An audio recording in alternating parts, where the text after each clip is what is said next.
terakhir ya. Jadi nanti yang berikutnya yang bicara harus orang yang berbicara ya. Oke, silakan. Oh langsung, oke langsung ganti.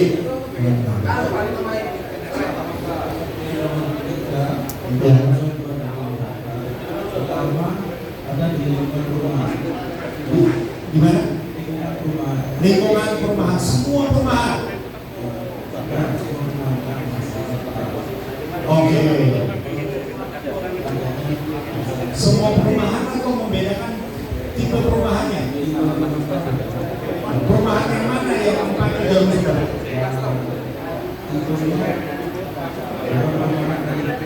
Perumahan elit. Oke. Terus gimana lagi? Area perkantoran. Oke. Terus jual kopi. Oke, baik. Terima kasih. Tepuk tangan ya. Pertanyaan nomor 4, siapa yang mau? Oke, sini dulu ya. 1. Ini udah belum tahu? Belum. Ya maksimum 2 kali. Pertanyaan nomor 4. Oke.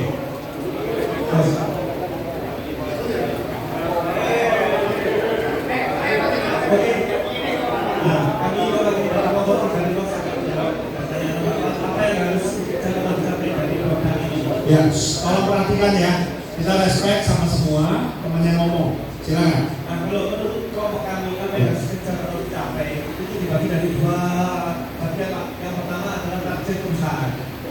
Nah, kalau target perusahaan itu kita berusaha agar market share kita lebih tinggi dari SKM produk lainnya. Oke. Nah, yang kedua meningkatkan volume berjualan. Terus bertambah pokoknya akan lebih tinggi. Berarti omset. Nah itu termasuk target dari usaha saja. Kemudian untuk target diri kita sendiri atau target sales mungkin dari credibility keberadaannya ditingkatkan supaya lebih rata, supaya lebih enak kita mencari produk-produk namanya untuk konsumen yang belum pernah mencoba. Yang kedua visibility, kelihatan lah kayak apa sih Ya. Kemudian juga kita sebagai sales tentunya meningkatkan volume jualan. Yang terakhir jangan lupa teman-teman semua mungkin sering lupa adalah price Harus saya setes. Terima kasih Pak. Wah luar biasa. Fungsi promotor sebutin semua ya. Availability, visibility, freshness. Ya. Nah, ujungnya buat apa? Naikin volume dan kalau bisa naikin market share. Good. Ada yang mau coba nomor 4? Oke. Nomor 4 maksimum 2. Sudah, oke. Kalau gitu tutup. Siapa yang coba nomor 5? Oke, 2 ini ya. Silakan, ini dulu. Mik.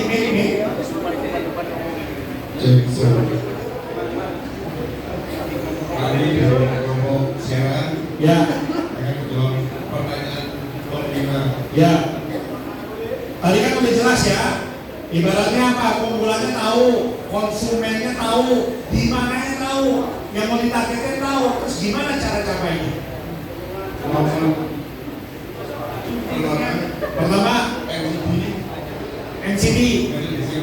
Oh ya, NCD diapain? Dimasang. Oke.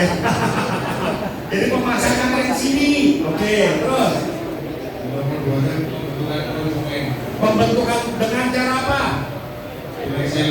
Direct selling, jual batang, dan trial konsumen. dan trial konsumen. Oke, terus ada lagi?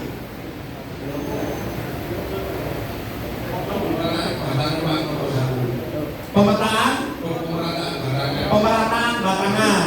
Oke, udah. Oke, baik. Terima kasih. Tepuk tangannya. Terakhir, silakan.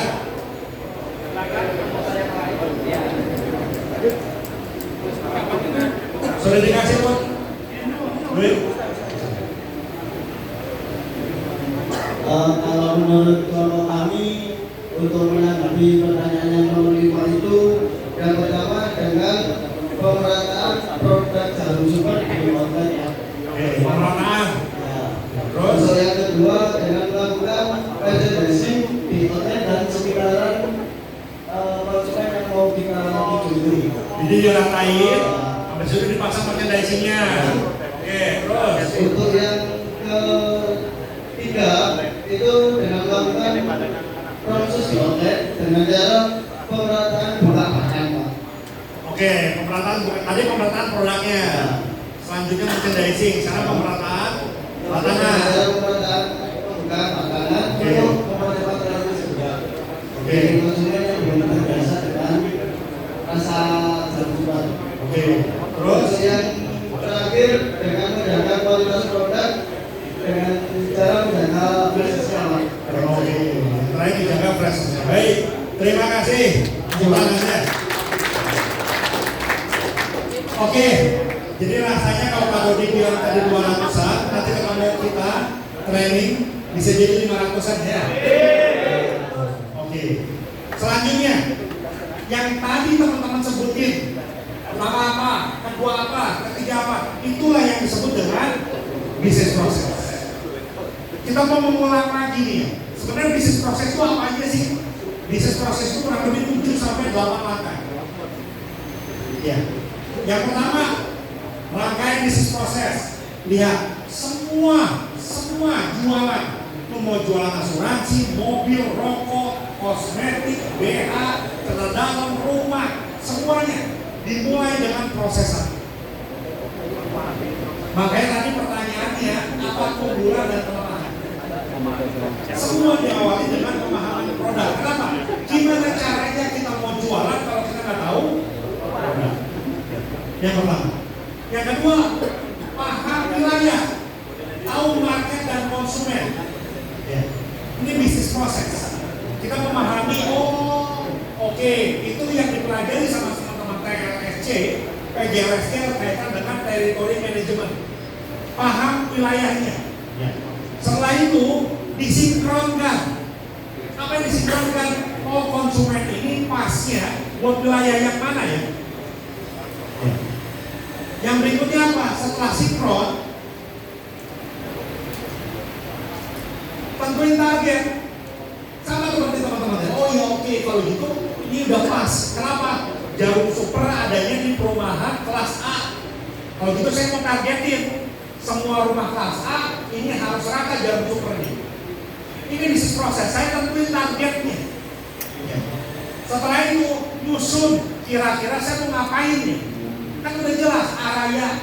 Ada toko di mana? Saya mau ngapain di sana? Saya mau masang MCD atau saya mau utamakan merchandising di dalam tokonya, penampilan produknya. Mau ngapain? Selanjutnya saya lakukan. Selanjutnya saya monitoring. Benar nggak sudah dilakukan? Yang terakhir saya belajar. Semua ini adalah proses rangkaian semua yang kaitan dengan bisnis proses. Lalu pertanyaan berikutnya, teman-teman promotor dan sales melakukan yang mana?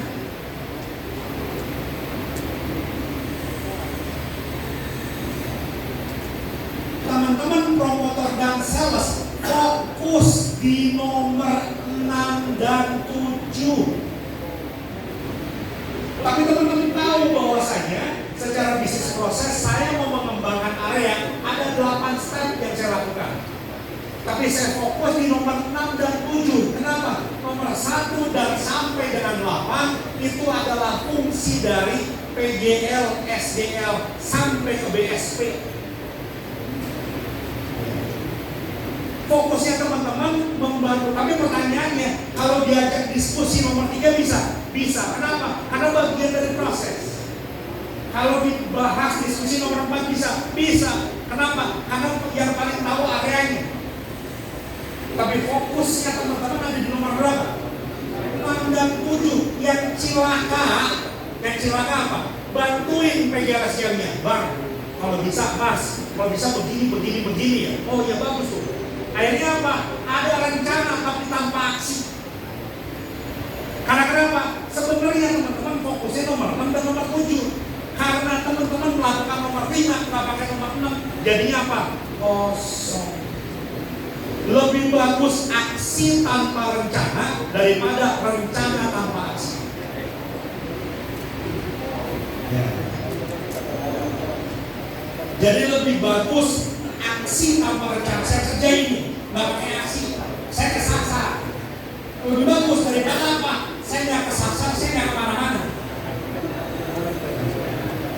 Kenapa nggak kemana-mana? Ya cuma usulin aja ke PGRSDM-nya. Ini lumas. Begitu oke jalan, nggak jalan.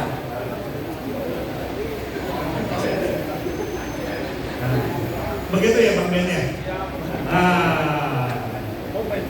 Nah, pertanyaannya, Pak, tugasnya nomor 4, nomor 5 siapa? Itu tugasnya PGRSDL, BSP, sampai dengan TLSC, semuanya. Fokusnya teman-teman nomor 6 dan nomor 7. Jangan pindah tempat, Pak. Kalau saya mau ngusulin nomor 1 sampai nomor 8 boleh? Boleh. Tapi tadi fokusnya teman-teman di nomor 6 dan 7. Karena apa? Aksi tanpa rencana lebih bagus daripada rencana. Jadinya ngantuk. No action, top warning, ngomong aja gitu kan. Ini lumas. Nah, tapi nggak ngapa-ngapain ya.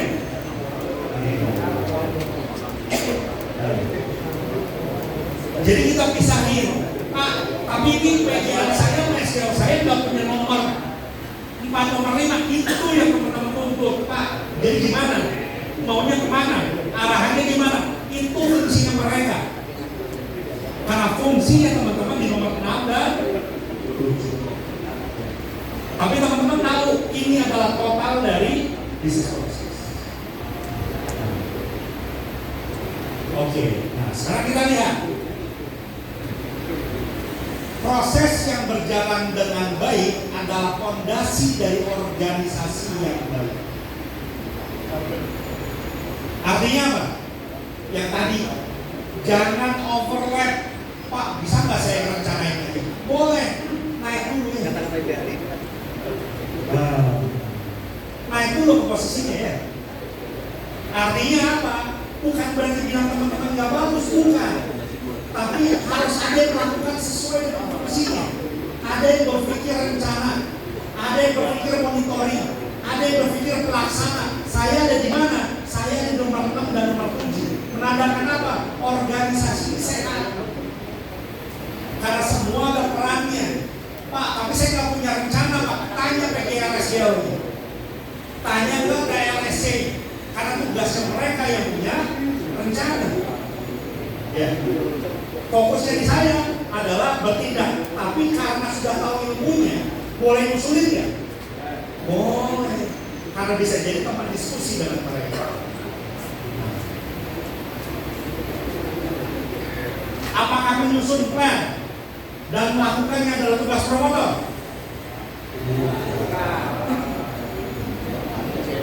Jadi yang bisa dilakukan oleh promotor adalah nomor 6 dan 7. Artinya apa? Melakukan aksi dan monitoring. Dua aja. Tugasnya dua ya.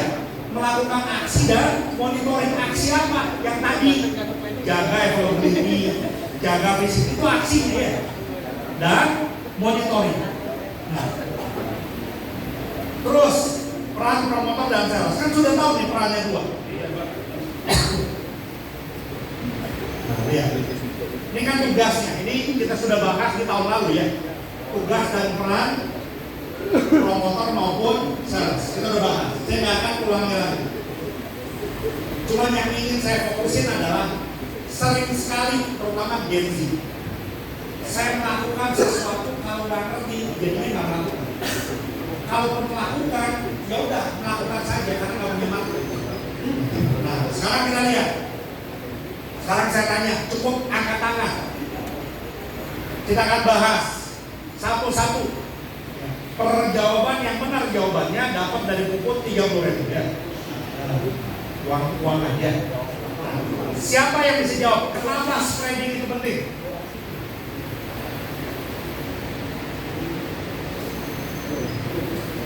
Hak tugas. Yes. Ini boleh berulang, siapapun boleh jawab. Boleh berulang ya. Silakan. Berdiri, semua yang bicara berdiri ya. Kenalin siapa dari area mana? Saya bilang, Pegang jalur atau sektor mana? saya jalur manis. Oke. Good. Jadi fungsi spreading itu kan pada esensinya spread menyebarkan. Ya. Jadi kalau produknya kita tidak sebar, maka konsumen bisa menggunakan kita. Nanti kenapa penting? Ya, agar konsumen mudah mendapatkan bantuan. Oke, baik. Terima kasih. 30.000. Fungsi utamanya apa? Agar mudah ditemukan sama konsumen. Jadi kita melakukan spreading supaya konsumen cepat dapat barang. Ya. Yang kedua, direct selling. Kenapa direct selling penting? Oke. Nih.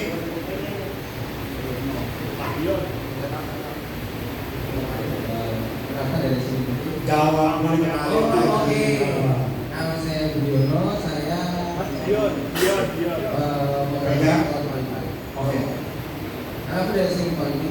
Selain studi, dari saya juga penting untuk memperkenalkan produk kita sendiri. Pertama, kalau barang itu ada, tapi produk tidak dikenal juga sama dulu. Aku mungkin besar belum pasti. Jadi bagaimana kita mendapatkan lebih besar ya setelah memperkenalkan produk kita sendiri kepada konsumen dan asing. Oke, baik. Direct selling adalah pembentukan konsumen dengan edukasi supaya apa? Dia tahu, konsumennya tahu. Konsumen coba, konsumen tahu, konsumen coba, dan konsumen bisa ingat produk. Jadi kalau direct selling udah ya cuma yaudah yang penting saya nawarin saja. Belum tentu sampai ke coba ya. Jadi fungsi direct selling pembentukan konsumen dengan apa? Orang tahu, orang coba, harapannya dia ingat. Selanjutnya, kenapa harus jaga freshness? Oke. Nih.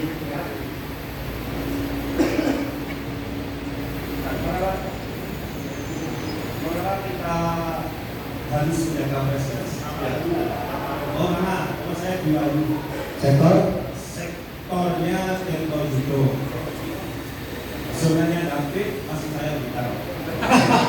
Oke. Ya. Istri masih satu. Oh iya. Udah satu. Lanjut.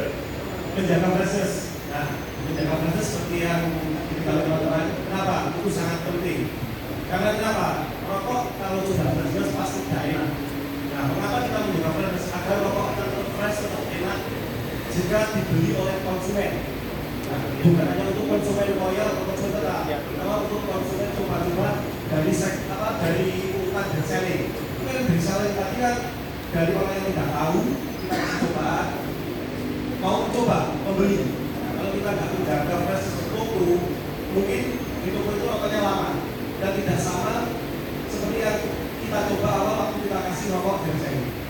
Mengapa penting ya kita untuk menjaga kualitas produk kita sendiri? Oke, baik. Terima kasih. Jadi menjaga freshness adalah menjaga kepuasan konsumen dari konsistensi rasa atau kualitas produknya. Selanjutnya, kenapa pembinaan pelanggan perlu? Oke. Kenapa bina pelanggan itu perlu?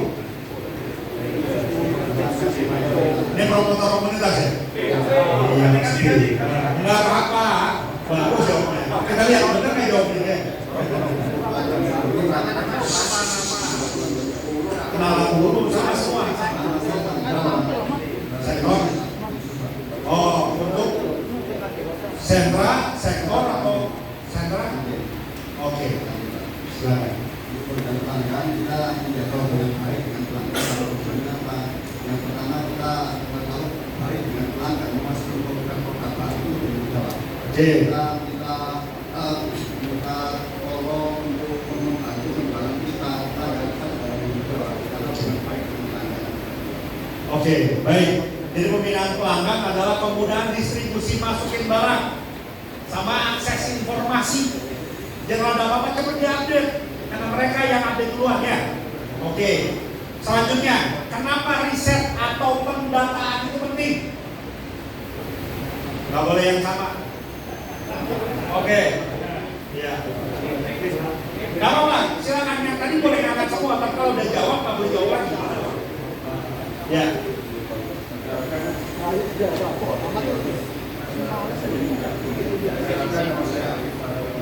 Ya. Bulu lama. Tekan.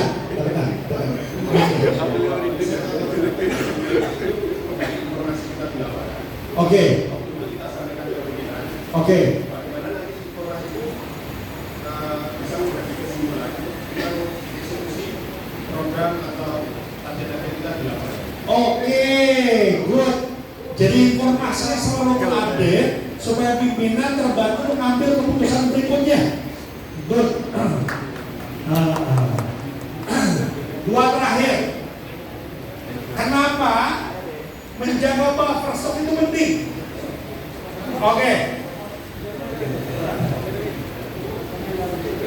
Ya. Kenapa?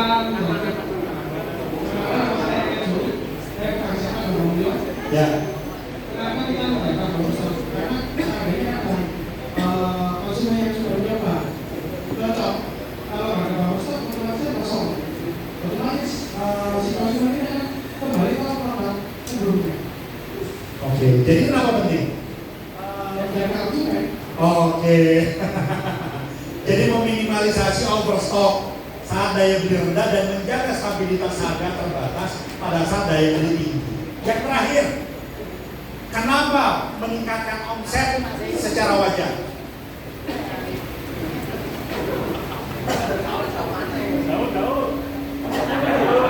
Oke. Ini fungsi pekerjaan kita sehari-hari ya. Artinya kenapa ini ditegesin? Saya nggak mau jawab, saya nggak mau terangin. Teman-teman yang jawab sendiri. Karena kalau teman-teman tahu ini penting, harusnya dilakukan. Silakan. Perkenalkan, nama saya Ilham Freddy, kami dari Bogor. Bogor. Dari sektor Singasari. Bogor. Praktis zona. Oh, Bogor. Oke. Kenapa untuk menjaga kestabilan omset itu stabil?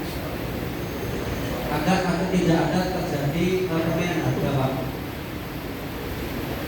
Cenderung untuk perputaran pasar, harga yang terbentuk agar lebih stabil. Oke. Baik. Jadi jawabannya tentang dulu. Meminimalisir resiko, menjaga pengambil. Oke, silakan buat. Ya. Jadi ini adalah kurang lebih 8 hal yang teman-teman lakukan seharian. Ya. Salah satunya adalah meningkatkan omset tapi secara wajar, meminimalkan resiko di kita, di jauh. Karena bisa jadi dia bisa ambil langsung banyak, langsung hilang. Ya. Tapi juga menyesuaikan dengan kondisi pasar. Makanya apa? Naiknya yang wajar. Selanjutnya, karena udah tahu kan, ini tugasnya promotor, ini tugasnya sales. Sekarang fokus tugasnya promotor. Saya udah tahu mana yang penting. Lalu pertanyaan berikutnya, ada statement menjadi lebih baik dengan improve. Improve itu contohnya, saya ke kantor 10 menit, besok saya jadi 9 menit. Artinya melakukan yang lebih baik. Ya. Menjadi lebih baik adalah dengan improve. Menjadi sempurna dengan sering melakukan improve. Artinya saya berusaha terus lebih baik dengan cara merubah apa yang bisa saya lakukan lebih baik hari ini dari kemarin. Merencanakan besok lebih baik dari hari ini. Apa yang harus saya lakukan? Pertanyaannya, ya, sekarang kita lihat. Siapa yang akan diuntungkan pada saat melakukan improvement? Ya, sebentar, silakan.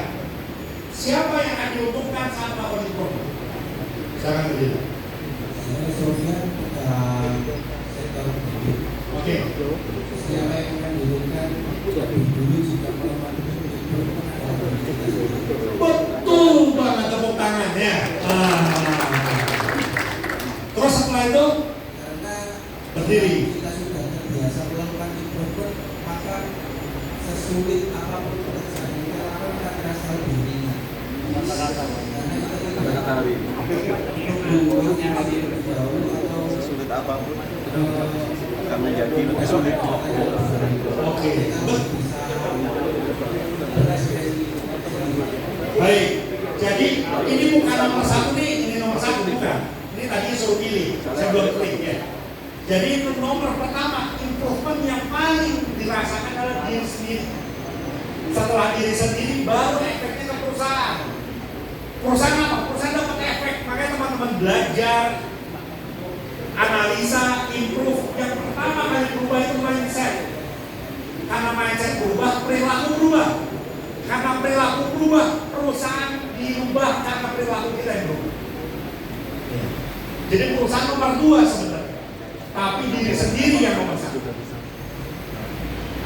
Selanjutnya, sekarang kita diskusi dengan kelompok. Jadi pertanyaan tadi kan ada tugasnya promotor. Jadi lihat apa yang bisa diimprove dan bagaimana cara improve-nya. Lihat pertanyaannya, apa yang bisa diimprove dan bagaimana cara improve-nya. Nanti kita akan bahas setelah makan, tapi teman-teman bisa jadikan diskusi saat istirahat. Lihat tugasnya promotor. Ada spreading, MCD, direct selling, freshness, sampai melakukan riset. Ada semua ya. Setiap kelompok pilih satu. Menurut saya yang perlu diimprove ini. Lalu pertanyaan kedua, bagaimana cara improve-nya? Jadi pilih dulu. Saya menurut saya kelompok sini, saya lebih memilih improvement di direct selling di kelompok ini. Lalu gimana cara improve-nya? Nah itu yang dibahas 2. Dipilih salah satu tugas yang perlu diimprove. Yang kedua, bagaimana cara improve-nya? Itu kita diskusikan dan sharing setelah jam istirahat. Silakan Mas Budi.